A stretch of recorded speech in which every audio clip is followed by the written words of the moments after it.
Hello and welcome to Pisces Moon Astrology. I'm your astrologer, Kate Leonard, and I'm excited to explore the stars with you. Hi, everyone. Welcome to the week of November 30th through December 6th. Oh my gosh, we're gonna be done with this year so soon, right? And I know some of us are applauding that, except the astrology next year. Yeah, it's a little challenging, but I will do an episode on that one later. For now, let's talk about this upcoming week because it's not as cluttered and busy as last week, but wow, is it heavy. I am calling it a week of fated culmination, destined endings, and I'm not calling it this, but all of that is happening to prepare us to move forward toward our destiny on our right path. It's going to be big, it's going to be important, but it's going to be challenging. And let me explain why. I know we've been talking a lot about the grand trines that we've been in, but there's a sort of equal and opposite configuration, which I think I've only talked about on this podcast maybe once before, but it's called the Grand Cross. Picture two oppositions crossing, right? So we get a cross. And then if you connect the ends of the cross, you get squares. These are the most challenging aspects in astrology. I talk a lot about T-squares. A grand cross is two T-squares stuck together. So, this is just challenging. That's what I'm trying to say. What are the oppositions? This is what makes it interesting and fated and karmic. We've got the full moon, which is the opposition of the moon and the sun, right? The moon is in Gemini, the sun is in Sagittarius, and they are squaring the lunar nodes. The nodes mark fate, karma, destiny, and they're squaring this full moon, and it's a lot. It's a lot. Now, before we get all hung up on the fact that it's a bunch of squares and two oppositions, remember that the ancient astrologers always believed that any aspect is better than no aspect. No aspect, there's nothing to work with. It's just silent, right? There's no means of communication. Even with challenging aspects, we have something to work with. There's dialogue, okay? So let me just lead with, while this is, I believe, going to be a challenging and important week, it's good. But before we get into all of that, let me tell you some of the other things that are going on this week. Like I said, it's not quite as cluttered, but the things that are happening, some of them are pretty important. On November 30th, we've got Venus trining Neptune. This is like the fairy princess. This is like fantasy and art and creativity and love, but in a very romantic, maybe idealized way. Y'all, if you're dealing with love through this transit, don't do anything permanent until Venus moves away from Neptune later in the week, because honestly, those rose-colored glasses, it's a trine. So I don't expect the worst. I think this is a really lovely aspect for anybody working in creative, artistic areas. Oh my gosh, this is art. It's creativity. It's fantasy. I love it a lot. I love it a lot. But when we're dealing with relationships, give it a minute. Make sure those Neptunian glasses aren't on. Okay, and then on December 2nd, we've got Venus sextiling Pluto. Remember, a sextile is an angle of opportunity. You have to grab this energy if you want it. It is not going to force itself on you.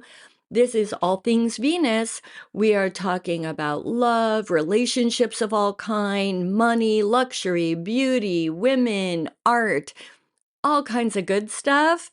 And Pluto, deeply transformative. So again, this is really great energy, and I would seize it if I could, right? Then on December 6th, we've got Mercury making a trine to Jupiter, expansive, lucky Jupiter and Mercury. These are big ideas, inspired conversations, networking, all kinds of good stuff in the area of Mercury. You writers, December 6th, and right around that, few days before, few days after, this is your energy. Go make great art. All right, all of that said, let's get into this grand cross. As I already said, we've got the moon in Gemini and we've got the sun in Sagittarius. Those are crossing the north node in Pisces and the south node in Virgo. All right, so just right off the bat, we know that a full moon has to do with culmination. It is the highest point in the lunar cycle. It's that highest point when the seeds that we plant on the new moon are now bearing fruit and coming to their fullness on the full moon. And we will immediately begin the waning phase of the moon, which is about release, letting go, and preparing to move on to what's coming next. So think back to the new moon that we had a couple of weeks ago. And what were your intentions? What storyline has been in place since then? Because this is going to be a time when we reap the fruits, right? We've planted those seeds. Now the fruits are in the trees, on the vines, wherever fruit grows, and we get to harvest that fruit. But we also prepare to keep using this metaphor, we prepare to turn over the soil. Apply that to your life. What areas, look at your natal chart. Where's Gemini? That's the full moon, where the light is shining. And Sagittarius, where the sun is, right? And we don't see the sun, we don't think of the sun during the full moon, but it is still shining somewhere. These are the two areas. We've got Gemini, that's activity, social connection, that's being busy. And we've got the sun in Sagittarius. That's slowing down so we can see the big picture. So what story has been playing out for you in these houses or in these themes? How busy are you? Have you lost sight of the big goal because you are so busy? You know what a full moon like this in Gemini makes me think of? It's like that person who feels, the moon is our feelings, our deep truth, our inner self, what makes us feel safe and comfortable. In Gemini, what makes us feel good is busyness, activity, lots of social connection and social recognition. So it's like that person who they think they're successful, popular, loved, apply whatever word you want to apply here, because their calendar is jam-packed every waking minute of their lives, right? It's like, look how important I am. Look at my calendar. I don't have 12 minutes to just sit down. That's a little bit what a full moon in Gemini makes me think of. How have we been letting busyness make us feel like something's happening and something's important in our lives? What are we letting go of? What are we not noticing during a full moon? A full moon cannot happen without the sun. The full moon does not shine without the sun. So the sun is over in Sagittarius. Sagittarius, like I already said, is the big picture. Are we forgetting the big picture, the 5-year plan, the kind of work or the kind of activity, whether it's in your relationship effort that you put in or your job, whatever, apply it to the house in your chart, occupied by Sagittarius. But how have we gotten so busy? It's that forest and trees thing. How have we gotten so busy, so stuck in the details, so running around that we actually aren't doing a very good job of like moving forward toward the real goal? Remember that Sagittarius is ruled by Jupiter, the guru planet. How have we been so in our monkey mind? Is that what it's called? I think so. How have we been so in our monkey mind that we're forgetting to be in our inner wisdom? This is what this full moon is about in some way, somehow, and it's about release. Let go. Let go of some of the need for attention, popularity. Let go of thinking that busy is success. Even in relationships, you guys, sometimes we keep people in our lives because they fill up the space. But is this person really the one? Is this person going to get you to your ultimate goal? I don't know what that goal is. Is it, marriage and children? Is this person that you're spending all your time with that person? If not, let it go. Let him go, let her go, let them go. So this is part of what's going on this week. And I know that when the focus is on letting go, a lot of us are immediately bummed. It's the way. And when we've got it going on in Gemini, we really don't like to let go of all our stuff, all our distractors. Now, let's bring in the nodes, okay? Because this is where it gets heavy. Heavy, not necessarily in a bad way, but in the sense that events are going to happen this week that are destined, fated, karmic, because that's what the nodes are about. That's kind of all they're about, right? We've got the North Node in Pisces, the other Jupiter-ruled sign. So what are we bringing in? The wisdom of Jupiter. Both of the houses, both of the signs where the sun is and where the North Node is, both of those are Jupiter ruled. We need to get into North Node in Pisces, the depths of our wisdom. We need to deep dive the ocean, like get really into our deep truths, not our little ooh, I want a cookie, not that brain, right? You can tell I've been on a sugar bender recently. Oh my gosh. Anywho, we need to go deep. We need to really be willing to let go of the stuff that might be fun, might be good distraction, might be filling up our dance cards so we seem like the pretty, pretty princess with our dance cards full because we're so popular. Yeah, we might need to let go of some of that stuff and get back into what's truly deeply meaningful and what will ultimately move us towards our real goals, right? Those big picture Sagittarian goals. The South Node is in Virgo. So who rules Virgo? Mercury. Who rules Gemini? Mercury, right? Mercury is about thought and communication and social interaction and all of that stuff, also business. But Mercury is not considered, it's not that he's not wise. He has his gifts, right? But this is where the South Node is in one of his signs. We're supposed to be letting go of that detail, is every little thing, that control, letting go of the need to control every little thread of every little detail, all the little picky stuff. The South Node says, release it. Do you see the themes that are coming out this week? And all of the fated, destined, forward momentum is in slowing down, listening to the true wisdom, not the Instagram wisdom. That's what both Sag and Pisces have to do with. This is also a time of leaning into spiritual truth.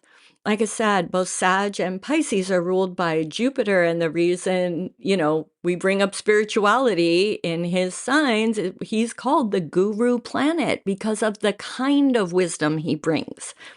It's not that Mercury think a lot of thoughts wisdom, right? It's that walk in nature and breathe and let the sunlight through the trees touch you and communicate with you. Listen to the leaves blowing, if there are still leaves where you live. Pisces, the ocean, walk by the beach and let the wisdom of the waves and the currents, all of that, let that be the truth rather than all of the clutter.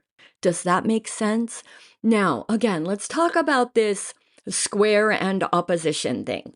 When we're in these more challenging aspects, like I said at the beginning, ancient astrologers preferred any aspect to none. So we've got aspects, really important ones, but they're challenging to navigate.